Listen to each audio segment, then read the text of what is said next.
আল্লাহ মালাকুল মাউতকে বলবেন, মালাকুল মাউত কি অবস্থা? বলবে সব শেষ। মাইয়াব্বা, কে বাকি? মালাকুল মাউত বলবে জিনেরা বাকি, যাদেরকে দেখা যায় না। আল্লাহ বলবেন জিনদেরকেও শেষ করে ফেলো, রূহ কবজ করো। মালাকুল মাউত আজরাইল জিনদের রূহ কবজ করবে। আল্লাহ জিজ্ঞেস করবে, ইয়া মালাকুল মাউত আখবিরনি মাইয়াব্বা, এবার বলো আর কে বাকি? মালাকুল মাউত বলবে, আল্লাহ মানুষগুলো সব শেষ, জিনগুলোও শেষ, এবার বাকি ইবলিস শয়তান। কে বাকি? ইবলিসকেও শেষ করো, ইবলিসও শেষ। আল্লাহ আবার জিজ্ঞেস করবেন, ইয়া মালাকুল মাউত মাইয়াব্বা, আর কে বেঁচে আছে বলো?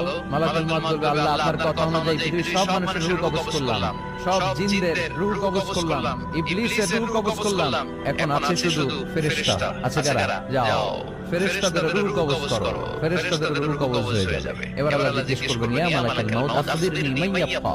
মালাকুল মাউত বলবে, আল্লাহ আপনার কথা মতো ধরে ধরে সব শেষ, ফেরেশতাও শেষ, চারজন ছাড়া। কয়জন ছাড়া? জোরে বলেন, কয়জন ছাড়া? ইসরাফিল, জিবরাইল, মিকাঈল,